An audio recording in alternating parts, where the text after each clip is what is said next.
Donc ce soir, nous recevons le président de la Fédération française de hockey sur glace qui nous rend visite, notamment dans le cadre d'une signature d'un partenariat avec la région Grand Est. Monsieur Luc Tardif est président depuis 2006, depuis la création de la Fédération française de hockey sur glace. Alors, petit cas particulier, je fais partie de ces gens qui ont eu 2 licences. Une première licence avec la Fédération française des sports de glace et maintenant la Fédération française de hockey sur glace. Le changement, qu'est-ce que ce changement a apporté au niveau du hockey français? Déjà, là, vous me demandez de retracer en quelques secondes 13 ans de travail dans cette fédération-là. Mais le plus important, c'est donner la possibilité aux gens du hockey de gérer leur propre futur, c'est-à-dire la maîtrise totale des budgets, leur organisation. Donc je pense que, sans jugement de valeur, hein, je veux dire, le patinage artistique, le hockey sur glace, c'est vraiment 2 choses un peu différentes. Nous, c'est un sport d'équipe, de contact. L'artistique, c'est des points. Donc, je pense que c'est une bonne chose. Et d'ailleurs, c'est un peu paradoxal. Je n'ai pas divorcé encore, mais on me dit souvent que après les divorces, les gens ils s'entendent mieux. Et c'est le cas. Premièrement, on a, depuis 2006, on a triplé notre budget. On a augmenté de 32% le nombre de licenciés. On a gravi les échelons. On est passé de 25e jusqu'à 9. On a fait un gros développement du hockey féminin qui vont être en course pour la qualification olympique.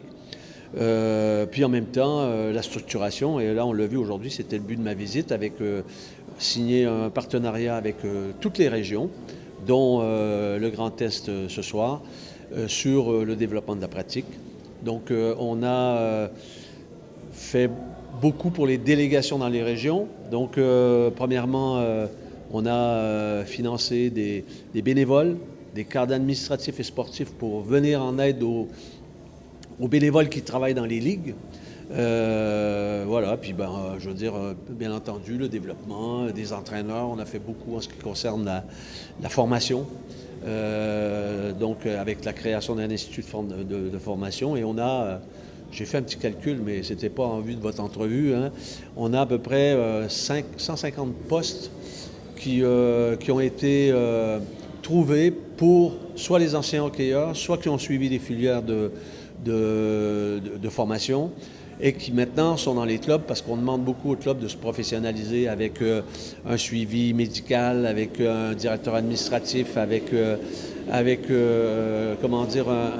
kiné donc tout ça, la professionnalisation là, de ces équipes, on fait en sorte que maintenant, je veux dire, on peut, même si on n'a pas été un grand joueur, en suivant de la formation, gagner sa vie avec le hockey sur glace, ce qui n'était pas tout à fait le cas il y a une quinzaine d'années. C'est vrai.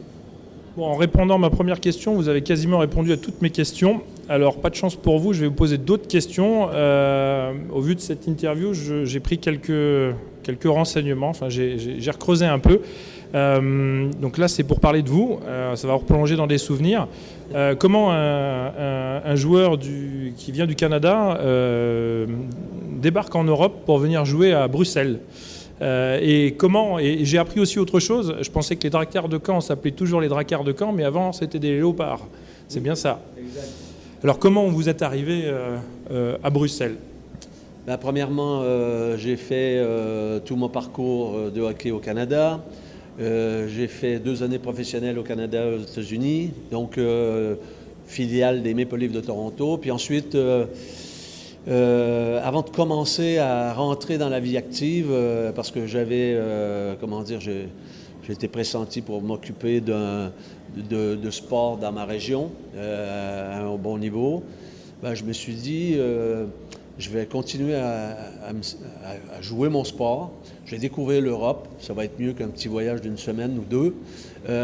Et comme ça, je vais joindre l'utile à l'agréable. Je vais voyager en Europe, je vais y vivre. Puis ensuite, je reviendrai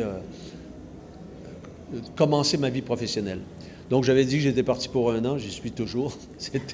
Je vous parle de 1975, donc c'est que je m'y sens bien. Bien entendu, j'ai rencontré ma femme qui était belge.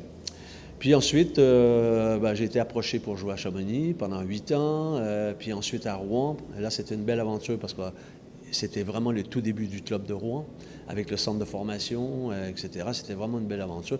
Puis j'ai, en 90, premier titre de champion de France à Rouen. Donc je suis rentré dans la vie professionnelle. J'ai travaillé 30 ans chez Bouygues comme directeur commercial. Et je vous raconte ma vie, là. Bien entendu, le hockey sur glace, j'ai jamais été... là, je suis à la retraite de chez Bouygues, mais je ne serai jamais à la retraite du hockey sur glace. Que ce soit comme président, comme licencié dans un club, ou coach, ou je ne sais pas quoi, c'est ma passion. Je vais toujours vivre avec ça. Et je me suis dit, à un moment donné, j'avais un petit peu plus de temps. J'ai dit, tiens, je vais m'investir. Donc, j'ai été président du club amateur de hockey de Rouen. Puis ensuite, on m'a demandé d'aller à la Ligue. Puis ensuite, dans l'ancienne fédération, on m'a demandé de prendre les rênes du hockey sur glace dans l'ancienne fédération. Puis, je me suis vite aperçu que quand même le développement du hockey... le futur, ce n'était pas au sein de la fédération. Je ne sais pas si c'est mon côté indépendantiste québécois, je ne sais pas. Mais j'ai senti assez vite qu'il fallait que le hockey sur glace vole des propositions. J'ai réussi à convaincre Jean-François Lamour à l'époque, et aidé beaucoup par René Fazel, le président de la Fédération internationale, et on a réussi à le convaincre. Création de la fédération en 2006, puis j'en ai été... j'ai l'honneur d'avoir été le premier président. Le premier, le seul président. Voilà. Mais, ceci dit, j'ai bien dit que je finissais, c'est mon dernier mandat. Donc, je suis en train de préparer l'avenir, parce que je pense qu'il faut laisser la place aux jeunes. Hein? Donc, je suis trésorier de la Fédération internationale, donc je ne vais pas laisser totalement le hockey sur glace français. Hein? C'est pas, mais je vais servir historique ou je sais pas quoi, hein, mais non, je serai toujours quand même très très près du hockey français. En quelque sorte, vous allez rester un petit peu la mémoire du hockey sur glace français. Alors encore une fois, vous avez répondu à toutes mes questions. Du coup, je vais faire un peu de hors cadre. Vous avez parlé de la retraite.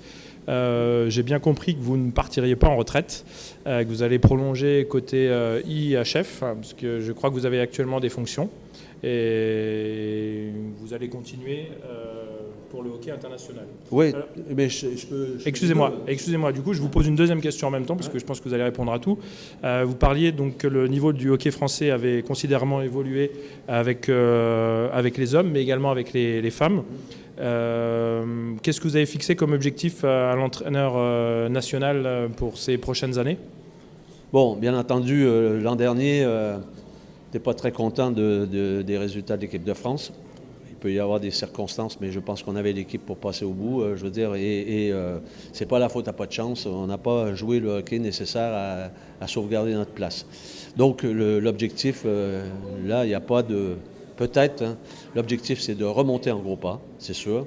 Et chez les filles, remonter en gros pas, puis la qualification olympique aussi, qui va se jouer en Lettonie au août 2020.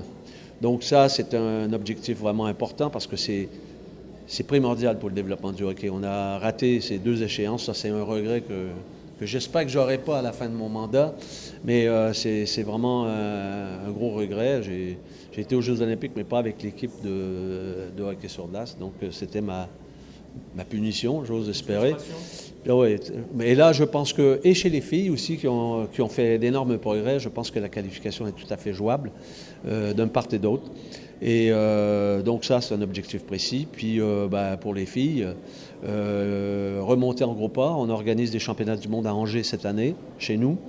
Pour les garçons, je veux dire, la qualification en Slovénie au mois d'avril.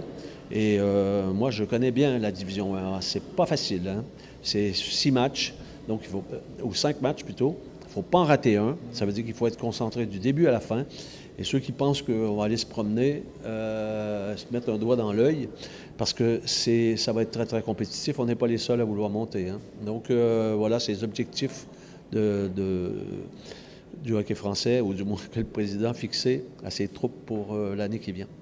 Pour finir sur une note un petit peu plus légère, Président, il me semble que vous avez joué avec le président du Moselle Amityville Hockey Club il y a quelques années en arrière. Donc nous sommes toujours intéressés par des anecdotes un peu croustillantes. Est-ce que vous avez une anecdote concernant notre président à nous raconter? C'est pas une anecdote, mais j'ai regardé le match à côté, puis il tempêtait après son équipe parce qu'il n'était pas discipliné. Donc, j'avais plutôt tendance à penser en moi-même, faites ce que je dis, faites pas ce que j'ai fait. Ah d'accord. Mais depuis, il est beaucoup plus sage et d'ailleurs, il m'a toujours surpris de son implication dans le hockey sur glace à Amneville ici, et pourtant, il porte ça au bout des bras, hein. Et c'est une des raisons pourquoi à chaque fois je suis content de venir ici à Amneville. Puis quand on voit la patinoire, etc., je pense que justement aujourd'hui, avec le vice-président de région, là, il faut faire quelque chose parce qu'on joue un peu à la chandelle, là, hein. Donc, je pense que c'est important. Puis en même temps, son travail à la Ligue aussi, parce que c'est la décentralisation du hockey sur glace. Et moi, je suis content d'avoir des gars qui connaissent le hockey, qui, vous l'avez dit, hein, ce soir, on avait une équipe avec entièrement des joueurs français. On avait le club d'Amneville. Moi, je me souviens, il y a quelques années, la composition du club d'Amneville il y a quelques années et celle de maintenant.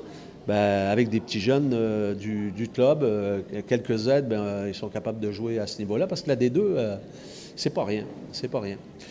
Juste pour finir, parce que vous ne me posez pas cette question-là, mais je vais répondre. Je veux dire, on a... comment dire? Moi, je crois beaucoup au hockey dans le Grand Est, parce que il y a eu des soubresauts avec des difficultés financières, des clubs qui n'ont pas été gérés avec la rigueur qu'il faut. Mais la flamme, elle est là. On le voit à Épinal, à Détroit. Je ne sais pas combien il y avait ce soir, mais c'était plein. On le voit avec le retour du hockey de bon niveau à Mulhouse. Donc, j'espère que le hockey dans le Grand Est va capitaliser sur ses erreurs. En tout cas, nous, on va y veiller. Hein, on va y veiller. Et des fois, on tape sur les doigts, mais des fois, il faut aider. Et cette année, on va particulièrement essayer d'emmener du hockey de haut niveau dans le Grand Est, puisque je peux vous annoncer que à 99%, on est en train d'organiser le dernier match de préparation de l'équipe de France contre la Lettonie, les 2 derniers matchs à Épinal.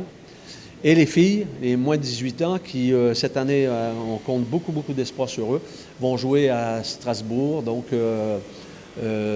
3 matchs, je pense, ou un petit tournoi. Donc, les équipes de France sont présentes sur le territoire Grand Est cette année. C'est notre cadeau de Noël, allez, on va dire ça. Vous finissez sur une note très positive en ce qui nous concerne, puisqu'on va avoir des équipes nationales dans le Grand Est. C'est quelque chose d'appréciable. Encore une fois, merci beaucoup, Président Tardif. Et, oui, je vais le monnayer, celui-là. Merci beaucoup, bonne soirée et bon retour. Et bonne chance au Red Dog. Merci beaucoup.